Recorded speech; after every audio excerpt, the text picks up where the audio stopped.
होंगे एंड आपने अपनी पढ़ाई स्टार्ट भी कर दी होगी। कल की वीडियो में आपने जो हम सीरीज ये लेके चल रहे हैं, तो कल की वीडियो में हमने पढ़ा था कि आइसोकोरिक प्रोसेस यानी कांस्टेंट वॉल्यूम प्रोसेस क्या होता है। उसी सीरीज में आगे बढ़ते हुए यानी थर्मोडायनेमिक प्रोसेसेस के सीरीज में आगे बढ़ते हुए आज मैं आपके लिए लेकर आई हूँ कांस्टेंट प्रेशर प्रोसेस, जिसको हम आइसोबैरिक प्रोसेस के नाम से भी जानते हैं। ठीक है, अब जैसे जो आइसोबैरिक टर्म है ना, जो वर्ड है वो थोड़ा सा टिपिकल है। शायद कुछ स्टूडेंट्स, जैसे मैंने क्लास में भी जब अपनी क्लास ली थी तो मैंने ये नोटिस किया था कि कुछ स्टूडेंट्स क्या करते हैं, मैंने उनसे पूछा कि भाई कांस्टेंट प्रेशर प्रोसेस क्या होता है, तो उनको ये भी नहीं पता था कि कांस्टेंट प्रेशर प्रोसेस का दूसरा नाम क्या होता है या प्रेशर को इसमें प्रेशर कांस्टेंट रहता है। तो मैं आपको याद करने का बहुत सिंपल तरीका बता रही हूँ कि आइसोबैरिक प्रोसेस को आप कैसे याद रखोगे। यहाँ इसके नाम में ही ना क्या आ रहा है, बार। दिस इज बार, और बार का क्या है, bar, bar is the unit of pressure. किसकी यूनिट होती है बार? हम बोलते हैं 5 बार, 6 बार, 7 बार, 10 बार। तो बार is the unit of pressure. तो जब भी आप आइसोबैरिक का नाम सुनोगे आप खुद ही उसे रिलेट कर लोगे कि ये किसकी बात हो रही है, प्रेशर की। यानी ये एक ऐसा प्रोसेस है जिसमें आपका प्रेशर कांस्टेंट रहता है। तो दोनों नाम हो गए इसके, कांस्टेंट प्रेशर प्रोसेस और आइसोबैरिक प्रोसेस। ठीक है, अब जल्दी से फटाफट हम लोग इसका पीवी डायग्राम देख लेते हैं, यानी pressure volume diagram. y axis पे अगेन मैंने प्रेशर ले लिया है एंड z एक्सिस पे वॉल्यूम। पिछले केस में हमारा वॉल्यूम कांस्टेंट था, तो जो मैंने लाइन बनाई थी वो ऐसे बनाई थी।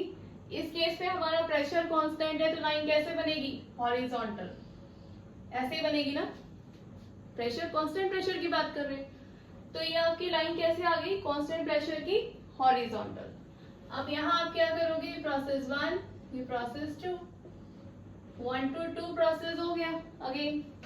तो यहाँ हम बोल सकते हैं P1 बराबर है इस बार P2 के। P1 किसके बराबर है, P2 के, और ये आपका शो करेगा V1 और ये आपका V2, यानी वॉल्यूम में चेंज हो रहा है और प्रेशर आपका कांस्टेंट रहने वाला है space in case of isobaric process. और ये जो पूरा एरिया है ये क्या दिखाएगा, ये क्या है भाई आपका वर्क डन। ये एरिया आपका शो करेगा वर्क डन। तो हम सभी चीजें हमको फाइंड आउट करनी रहेंगी। तो सबसे पहले हम स्टार्ट करते हैं कि प्रेशर, वॉल्यूम और टेम्परेचर में क्या रिलेशनशिप होती है। Again we know that from general gas equation, general gas equation से हमें पता है कि जो रिलेशन होता है वो क्या होता है, P1 V1 upon T1 is equals to P2 V2 upon T2। ये रिलेशन होता है फ्रॉम जनरल गैस इक्वेशन से। अब इस केस में हमारा यानी आइसोबैरिक केस में प्रेशर कांस्टेंट है, तो प्रेशर कांस्टेंट है, तो as we have P1 is equals to P2। इस केस में क्या है, प्रेशर कांस्टेंट है, तो मैंने P1 बराबर लिख दिया P2 के। तो यहाँ से इस इक्वेशन से हम क्या कर सकते हैं, P1 और P2 को कैंसिल कर सकते हैं, काट सकते हैं। तो यहाँ क्या बचेगा, यहाँ बचेगा V1 upon T1 is equals to V2 upon T2।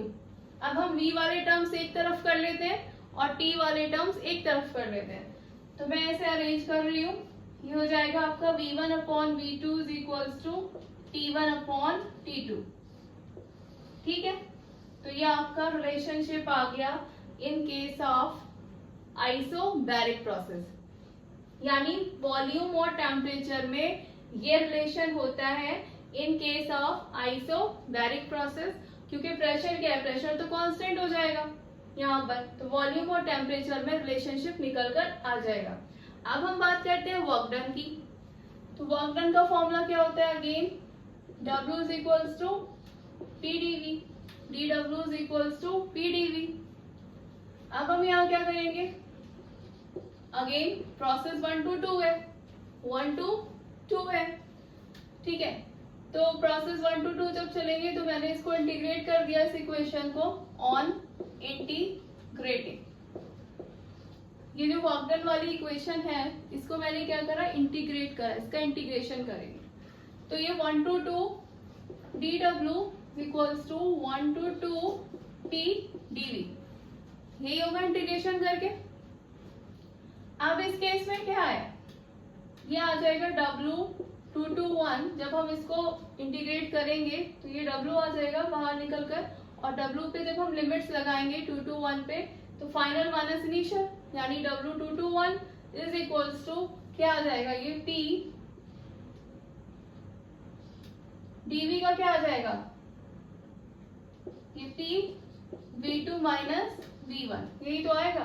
t as it is रहेगा, ठीक है, और dv क्या आ जाएगा, v2 माइनस v1, क्योंकि जब dv को हम इंटीग्रेट करके बाहर निकालेंगे तो v आएगा, और v पे जब लिमिट्स लगाएंगे तो v2 माइनस v1, तो w 2 to 1 क्या आ जाएगा, p v2 माइनस v1। अब हमें पता है बट वी हैव एक रिलेशन हम जानते हैं जो कि आइडियल गैस इक्वेशन के लिए होता है, PV is equals to MRT, यही होता है, PV is equals to MRT। तो डायरेक्टली मैं P V2 माइनस V1 की जगह क्या लिख सकते हैं, MR T2 माइनस T1। इस इक्वेशन को इसमें पुट करेंगे तो ये आपका आ जाएगा work done W2 to 1 is equals to P V2 minus V1 की जगह क्या लिख दूं, M R T2 minus T1, क्योंकि PV है ना, ये PV है तो PV बराबर है MRT के, तो मैंने directly P V2 minus V1 को क्या लिख दिया, MR T2 माइनस T1। तो ये आपका जो फाइनल रिलेशनशिप है वर्क डन का वो ये आ गया। यानी दो रिलेशनशिप मिले आपको वर्क डन के, एक तो हम ये भी यूज कर सकते हैं और हम ये भी यूज कर सकते हैं।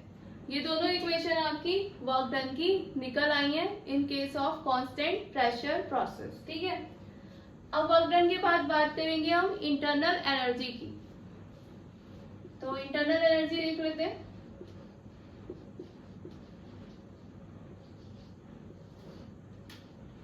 इंटरनल एनर्जी किस केस में बात कर रहे हैं, इन case of constant pressure process.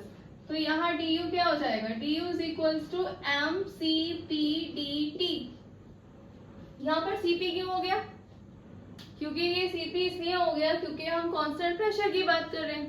जब हमने लास्ट क्लास में आइसोकोरिक प्रोसेस पढ़ा था तो मैंने इंटरनल एनर्जी का फॉर्मूला लिखा था du is equals to mCv/dt, क्योंकि वहां कांस्टेंट वॉल्यूम प्रोसेस की बात हो रही थी। अब यहाँ हम बात कर रहे हैं कांस्टेंट प्रेशर प्रोसेस की, तो ये फॉर्मूला भी तो चेंज होगा ना, तो ये हो जाएगा du is equals to mCp/dt, ठीक है, ये हो जाएगा। अब इसे क्या लिख सकते हो, u2 minus u1 is equals to mCp/T2 minus T1, ये आ जाएगा ना। प्रोसेस की बात अगर हम करें भी प्रोसेस 1 to 2 है, तो अगर प्रोसेस की वैल्यू में लगाऊं 2 to 1 तो फाइनल माइनस इनिशियल, तो ये इंटरनल एनर्जी का आपका रिलेशनशिप आ जाएगा। ये इंटरनल एनर्जी हो गया। अब बात करते हैं हीट ट्रांसफर की, यानी Q की वैल्यू हमें निकालनी है, तो Q की वैल्यू देखते हैं।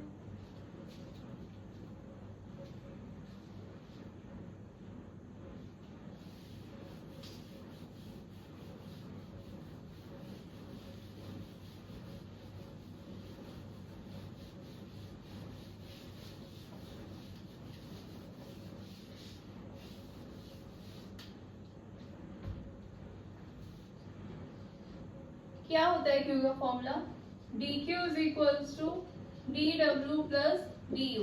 ये रिलेशनशिप कहाँ से आई, ये रिलेशनशिप आई फर्स्ट लॉ से, from first law. First law से रिलेशनशिप आती है हमारे पास, ये फर्स्ट लॉ की इक्वेशन है। तो यहाँ आप देख सकते हो, अब हमें dq बराबर dw प्लस du होता है। वर्क डन हमने ये निकाल रखा है और इंटरनल एनर्जी हमने ये निकाली हुई है, दोनों की वैल्यू इस इक्वेशन में पुट कर देंगे तो dq कितना आ जाएगा, dw कितना है आपका mR T2 माइनस T1, और du कितना है, du ये है mCp T2 माइनस T1, यही तो है ना। मैंने dW और du की वैल्यू इन दोनों जो हमने निकाली है इसको हमने यहाँ पर पुट कर दी और कुछ नहीं किया, सिंपल है। ये आपका Q221, यहाँ से आपने क्या कॉमन ले लिया था,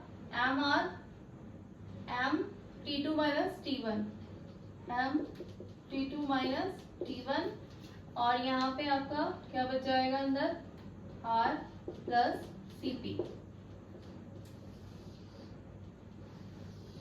ये आ गई आपकी हीट ट्रांसफर की equation in case of isobaric process.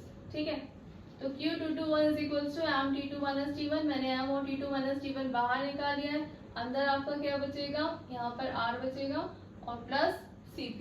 ठीक है, नेक्स्ट हम बात करते हैं एंथैल्पी की, कि आइसोबैरिक प्रोसेस के केस में एंथैल्पी की क्या इक्वेशन रहने वाली है।